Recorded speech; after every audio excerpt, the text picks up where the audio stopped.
Hey, what's up, friends? Mike Myers here with the Songwriting for Guitar podcast, episode number 16, Keith Jeffery.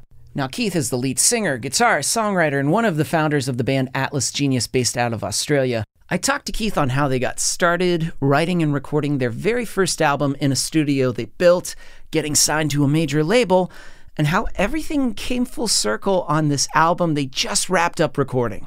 This is an episode you don't want to miss, so we're just going to jump into it. Episode number 16, Keith Jeffery.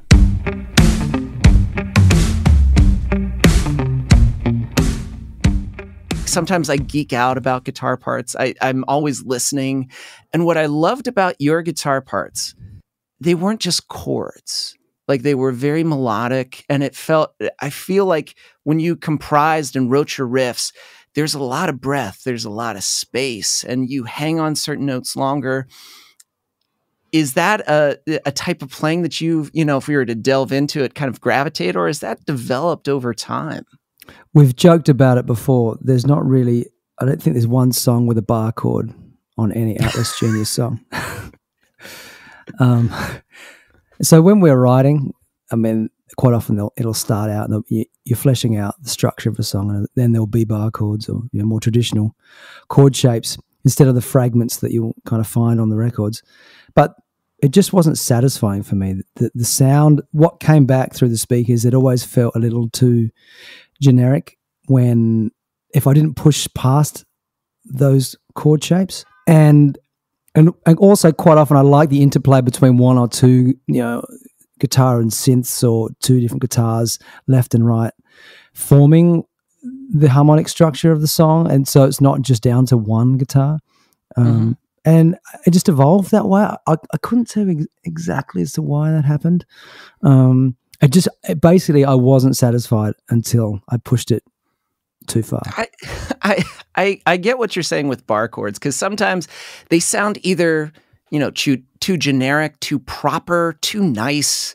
It's the same with sometimes open chords. It's just like sometimes they sound a little clunky. And when I listen to your parts, they're melodic. You can sing them back, and it feels like I could listen to that as the start of the song. But when your vocal is entered and other things are adding and the layers are developing in the song, it's never front and center. It finds its slot in the song where it needs to be. And it's almost like Batman. It's like, when I need to be this, I'm this. And then suddenly it's like, when it needs to be the hook in the intro, that's what it is. But when your vocals come in, it just sits nicely in the back. Well, it was a conscious thing of never wanting to have two elements fighting. So quite often at the beginning of a song, it might be a guitar that's leading in. It's introducing the song. But then once that verse started, I didn't want to have a guitar that was competing for attention. That's so cool. For me, did this method of playing, if we were to backtrack even further, what was your introduction to the guitar and, as a means of songwriting? It's such a long and winding road, because it's not, you probably wouldn't pick it. I mean, so growing up, my first guitar teacher when I was maybe 12, he was really into guys like Robin Ford, like blues players, like progressive blues players, right? So the first song that I ever learned when I was 12 was a song called Talk to Your Daughter by Robin Ford, right? And it is even to this day, it is one of my favorite guitar leads. And there's really no chords on that song. It's basically, there's a rhythm section and he's sort of singing or soloing over the entire song. And so that was most people, you learn, here's an E chord, and I'm learning, I'm just thrown in the deep end with some of the most out there non-diatonic blues runs that you've ever heard. And I mean, I didn't know what I was doing, but I could play it, right? So technically I could handle the notes. I didn't know why I was playing these notes, but that was something that over the years you kind of go back and revisit and try to decipher why that worked. But so I started out with that, and then I got into, so there were a couple of years of that, and then I put the guitar down because I got into surfing and playing football, and as a young kid that was more exciting for a few years. And then around sort of 14, 15, I discovered Nirvana, and which is the other end of the spectrum when it comes to guitar playing, but that it was a light bulb moment of like, I mean, what is that? I need to know all about that and how to do it. So Nirvana became my obsession, and that was really my proper, like, the blues stuff. That was me going along with my dad and sort of I'm just playing guitar because it was a fun thing to do with my dad. But then Nirvana was my thing, right? And that was when I kind of discovered guitar and really became obsessed with those basic shapes. But with him, it was non-diatonic as well, right?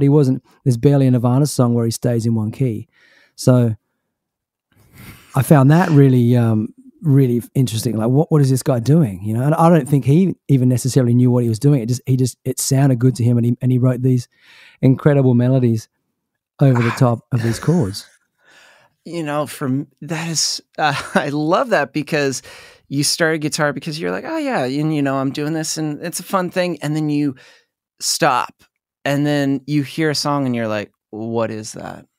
That's it. I need to start doing this again. And it was one of those moments that you hear other people talk about, like you remember exactly where you were when you heard it. Like, I know where I was, I know what we were doing, and it was like, what the fuck is that? I mean, because and you got to remember, this was coming on like right before that. You're listening to things like Cherry Pie by Warrant, or all these like Bon Jovi, all this like cheeseball 80s rock, and then Nirvana comes along, and it was the antithesis of that. I mean, and this is obviously, people know this, it's been written about and spoken about a million times, but it was I lived that. I was one of those people that it changed me in so many ways. So that's how I became really obsessed with guitar. But then once again, another weird turn. Somehow I discovered Joe Satriani and Steve Vai, and I was equally as obsessed with the technicality of those guys. So I'm kind of learning Nirvana songs, and then I'm putting Nirvana down and learning how to play Surfing with the Alien by Satriani. So it was very weird. Would you say it just became where it's almost like you're a music junkie? You're just finding the things that you just enjoy, no matter what genre. It's just like whatever draws you, you're just like, I need to understand that. Yeah, and it wasn't about being cool, because there's nothing cool about Joe Satriani when you're in high school in the 90s, but it was fascinating, right? And Steve Vai, it was Satriani, and then Steve Vai was even more fluid. I listened to it, and he was fantastic. And then you start forming bands, and you realize that there's nobody in town that wants to play Satriani and Steve Vai songs, and Nirvana songs. I mean, Kurt Cobain's, he's got that covered. So that's when you start writing your own songs and trying to find what your voice is. Were you always in a band with your brothers, or did it slowly evolve where it was just kind of like, you know what? It evolved. Form a band. Yeah, it evolved. So initially it was a few different drummers. Basically, when you're a kid, you don't realize you need anything else but a drummer. So it was me playing guitar and my mate playing drums. No bass player, no vocals. Terrible. Not even knowing the same songs, basically just getting together and him playing the songs that he knows, and I'll play the other songs I know over the top, and it doesn't really work. And then eventually, tried a few different drummers, and my brothers started to pick up instruments. So gently guided, I think, by my parents. I think they could see the benefit of not having three guitarists in one family, and sort of maybe pushing one towards drums and another towards bass.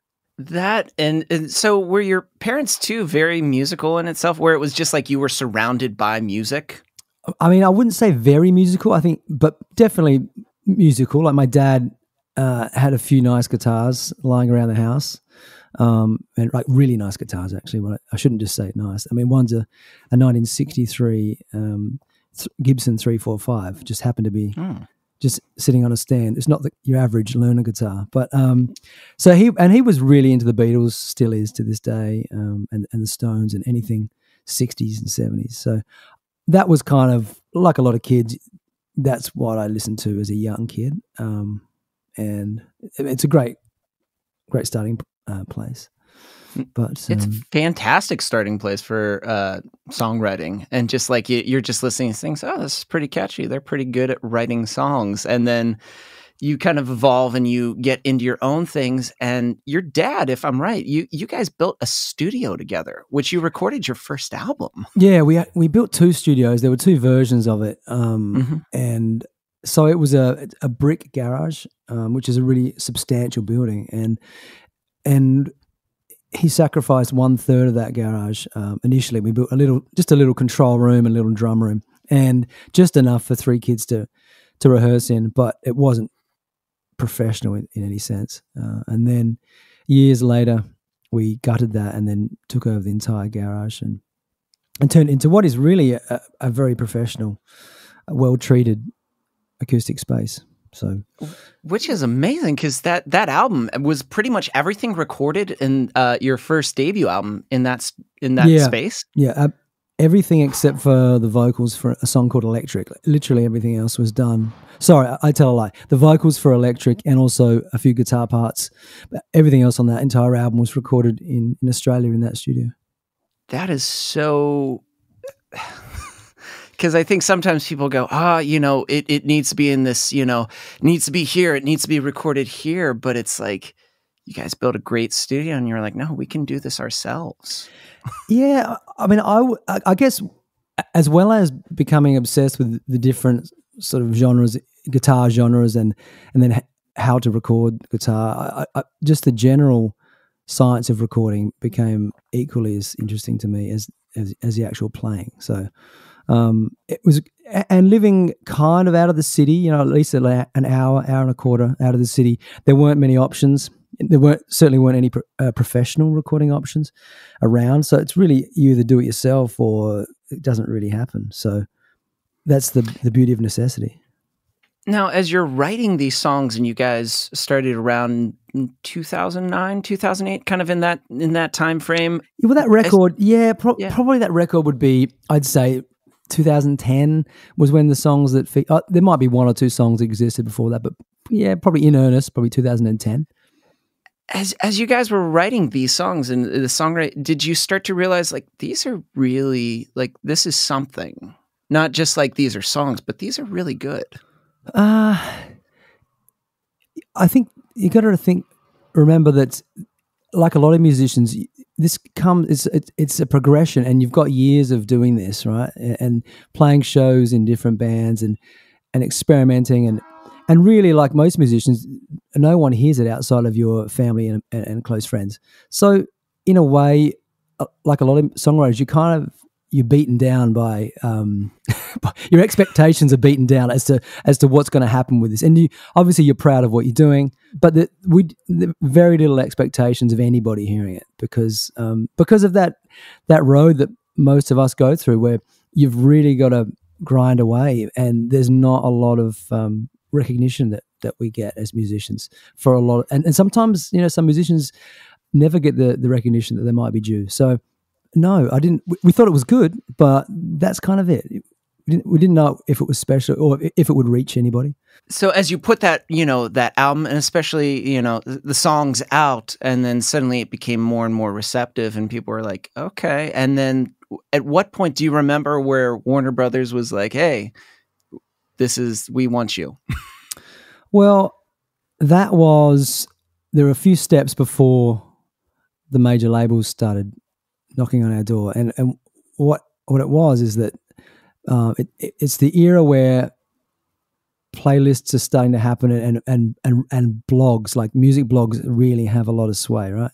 And so Michael, my brother, the drummer, he took the first song that we'd finished, that we bounced out of Logic, which was called Trojans, which was mixed and mastered in that studio, and he put it up on a few websites that were just databases, basically, where people could go trawl through and look for music. And actually, in hindsight, maybe calling the band Atlas Genius, starting with an A and which therefore by default puts it up in the top group of bands. Maybe that's why. But a blog found that song. So a blog in New York found it, and we weren't aware that this was going on. Of course, we're probably sleeping while this was happening, and they loved the song and blogged about it, and so then you sort of there was this viral spread not like a 2020 pandemic spread, thankfully, but it was a viral spread of some attention on this song. Yeah. And then that led to labels going, well, what is this? Who are these guys? So, and then we were inundated with record labels emailing us going, who the fuck are you guys? So, that is, it is an interesting era where, something goes viral. And it's just like, what does that mean? Something goes viral. It's just like, and that moment that they reach out to you, and just when you told me that story, like you were like, here's a single.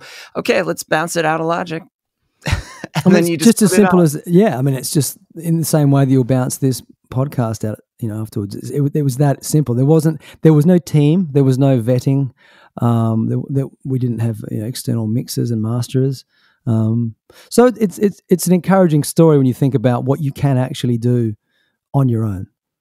That's refreshing to hear, because I think people need to hear that, because I think they imagine in their head, I need a marketing team. I need to stack my Instagram posts. I need to make sure this. And really what it came down, you guys had great songs. You knew how to record. You were aware of the mixing and mastering process. You were also aware of arrangement. So when it came to arranging those songs, was everyone involved, but was there one more that was taking more of the lead on the arrangement and kind of like where things sat? Yeah, I'll have to say that I was the driving force when it comes to pushing these songs.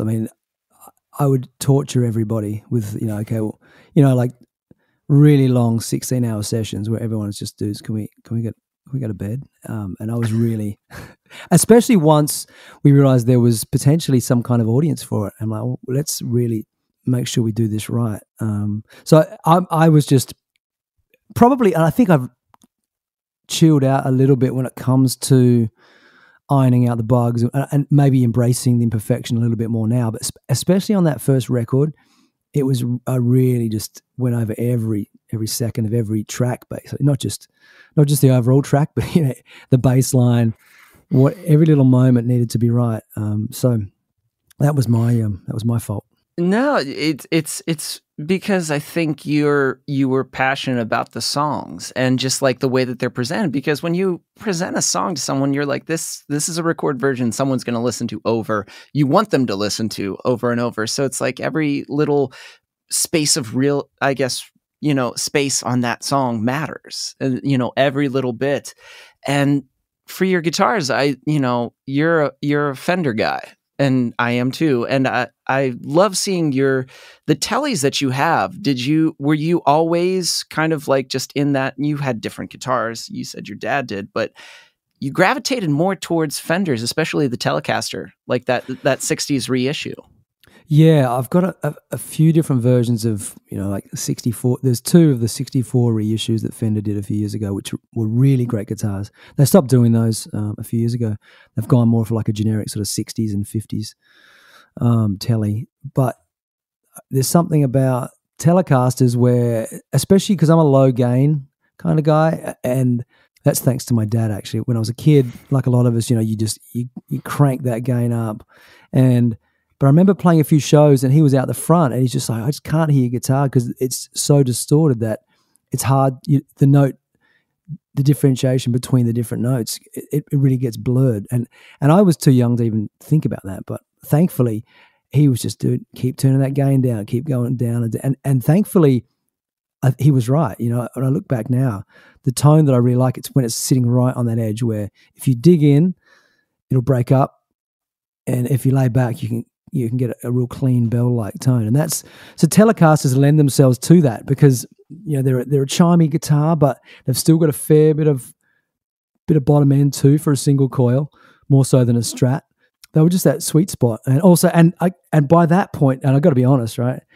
The reason I got a Telecaster was at that point I discovered Rage Against the Machine. I'm like, well, if this guy can make a Telecaster sound like that, I need to get myself one of these things. So that it was as simple as that. That's why I bought a Telecaster.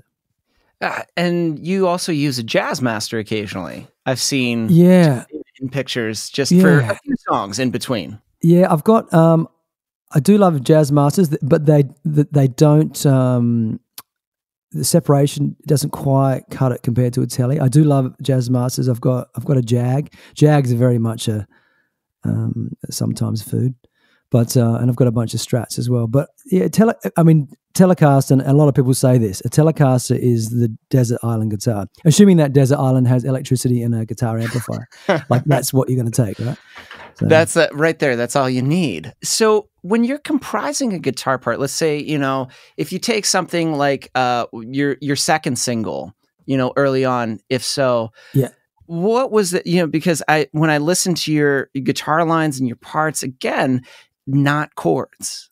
Like I'm thinking octave, I'm thinking these cool leads, and they're very fluid, they're flowing, and as you said, your tone too is not heavily distorted. And that's where you can hear a clarity of the part, and you can hear the smoothness that's happening in between. But what is your take when you're comprising a guitar part together? Often what I would do when we were writing, and still to this day, when we're writing a song, you'll have an idea of what the chord structure is, right? And that's what you're writing the melody over. And then, so I'll often record a bass line over Mike's drums, mute the guitars that are there, and then, okay, well, how can we get across the harmonic content that you need to make sense of the melody over the top, right? Because everything's relative. So what could I put in there that doesn't just sound like someone bashing away on some bar chords or some power chords or something simple? And then what can I do? Like, is it a couple of notes with an interesting delay, or is it two different parts, left and right, or especially on that album, the first album was really about that. And then not being afraid to throw things away, right? And you can build it up, and then if it still doesn't feel right, then maybe you throw those guitar parts away and try again. Or what often would happen is there'll be some part that might be the last thing you put on top of that sort of pie of ideas, like this cherry pie.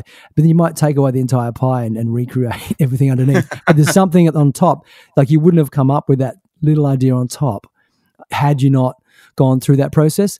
And that's kind of probably one of our secrets of the way that we put things together, because sometimes even melody and lyrics don't exist until there's the right guitar part. Like with Trojans, I don't think there was really a melody until all the guitar parts were in place, and that inspired a certain melody. So there's no rhyme or reason, but I do really like the idea of the production steering the songwriting in a certain direction, rather than just sitting down and expecting that you're going to write the same song on an acoustic guitar that you would if you had a drummer and a bass player and some production.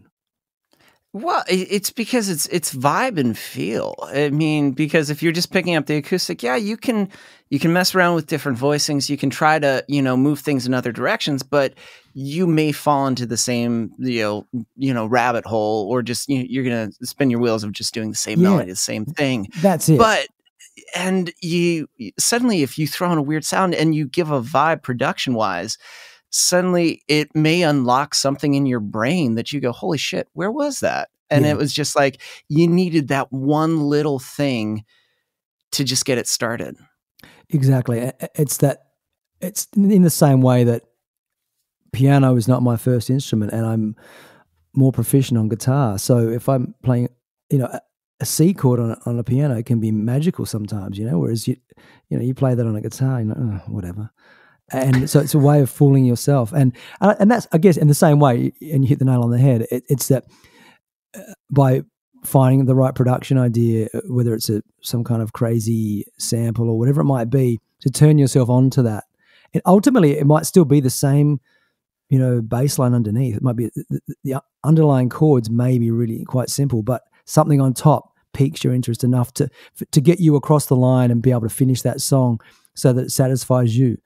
And that's what I'm always striving for, because as someone who's played guitar for a long time now, it can be pretty boring, especially when you've sort of explored a lot of different techniques over the years because you were fascinated with, say, Steve Vai and gypsy jazz and blues and whatever it might be. It kind of, not a lot of guitar kind of gets you excited anymore. So That's the benefit of being naive as well. I was listening to a few of your other podcasts and people talking about that, and the naivety that you lose when you start to spend a lot of time on an instrument is that's a shame. It'd be great to be able to get that back. Well, I think when you said, you go to the piano, you said you're not, you're stronger in guitar, but when you hit a C chord, you're just like, oh, it's like, because you're not approaching it as a piano player that's been doing it for years. You're just approaching it with like, I'm going to do it this way. I'm going to see what it sounds like. And it's like, oh shit, that's the thing that gets it started. Yeah. And I think that's the magic, what I love about songwriting, where it's just like, fuck around with it until it sparks something, until you're pulled into a different direction and uncomfortably, where you're just like, I don't do this. Great. That's what you need. You don't need what you've done before. Yeah. And another way, I guess that we're talking about ways of kind of cheating the system, or kind of getting through these blocks that we get. And another way that I've found in recent years is if you find a good collaborator, if there's someone else who, say, I've got a good mate, Dave, who plays guitar, and he'll play a riff, and because I'm hearing it from outside, right, it's interesting to me. And I'm not thinking, oh, he's just playing, F and G or whatever it might be. And so I'm just excited by the sonics, just in the same way that any listener would be. And so throwing the baton back and forth between you and another person, I find, is another way of getting around that fatigue that you can have with guitar.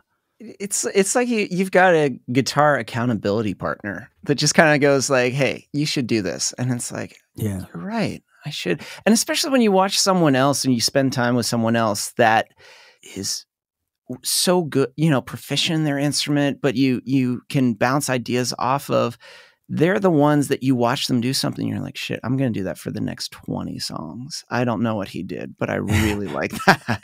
I'm just going to take that. Like, I remember I was talking to it's like episode 2, Ali Moss. And I was like, have you ever taken like an Ingrid Michaelson song, like, progression? She was like, oh, totally. There was a progression that I loved. I just threw the capo up like a couple notches. And I was like, I just wrote a different melody because I liked the next 2 albums. Yeah. Yeah. What I find really cool, so during this time of where music is kind of,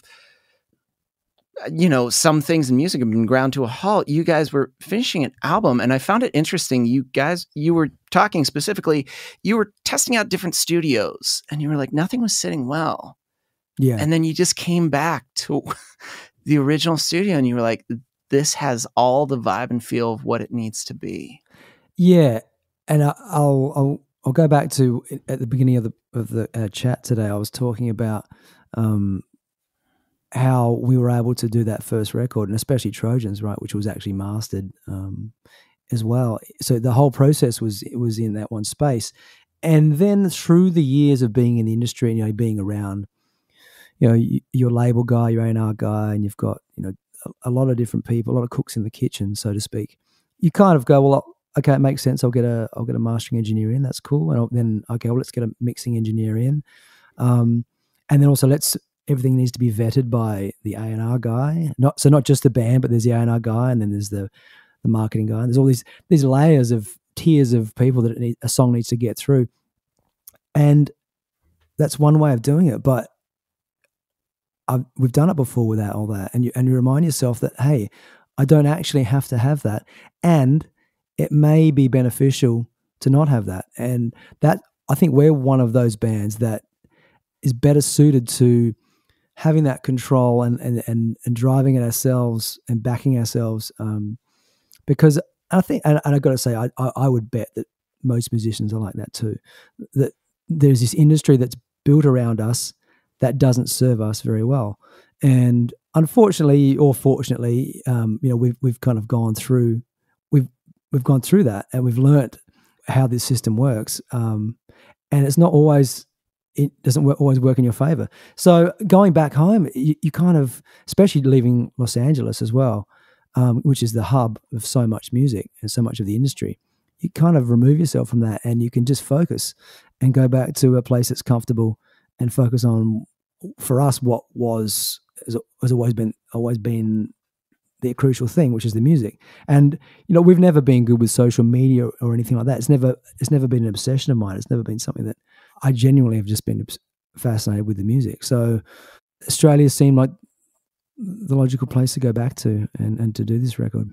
And then you've been driving across Australia and you've just been picking spots that you're like, this is perfect. And then you've just been filming and recording one new song each time. Yeah. Just a live version of that. What inspired you to just be like, you know what? I'm just going to get in the car and I'm just going to drive, and whatever inspires me, that's, where I'm going to film it.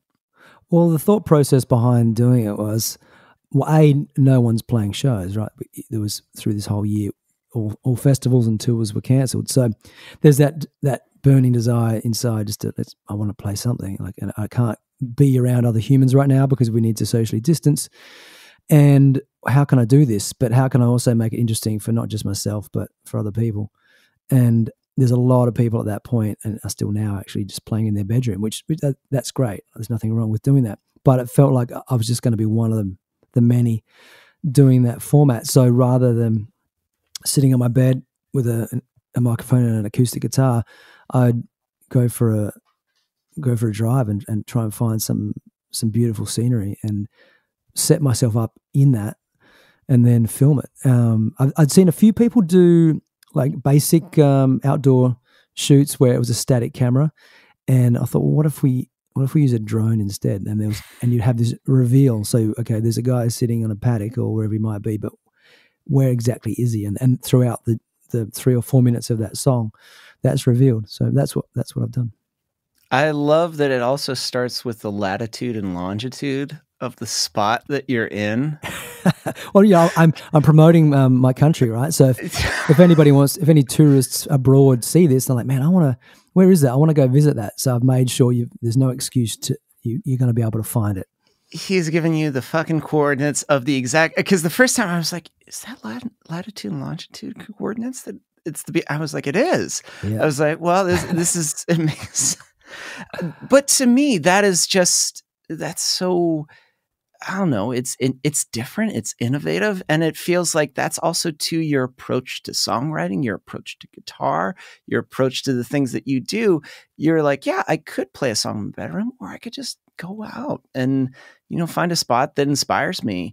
And I don't know, what have been some spots that you, as soon as you saw it, you were just like right there, that it just was like crying out to you? Well, there are a few that, because growing up in the area, right, in that state, South Australia, I'm currently in New South Wales because thankfully the borders have opened up. But in South Australia, where I grew up, I knew of so many beautiful spots that just really don't get the attention that they deserve. The east coast of Australia, like Sydney, Melbourne, Queensland, they tend to get a lot of attention, but we're just far enough away that we kind of almost get forgotten about. And I'm like, there's some great spots here where I could show people where we're from. And so there's the cliffs the first video I think it was that I released of If So, which is on these beautiful cliffs, which it could be Australia, it could be Scotland or somewhere. It's incredible. And I've hiked out there before, and that was one place that I thought, well, we have to do it there. But there was a pink lake that we shot for all these girls, and I mean, it's a pink lake's not a common thing, right? So I'm like, this is pretty cool. People need to see this. I actually hadn't seen it before either. Well, dude, this has just been so good. Like talking to you, your process. I've been a fan, and just you're such an approachable person, and taking the time to do this, Keith, I really appreciate it, because this was so good. Oh, my pleasure.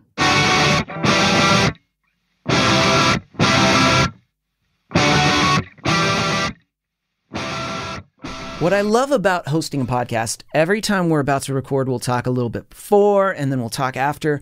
And after we were done recording this episode, Keith and I talked for a while. He was such a nice guy. It made me love the band even more.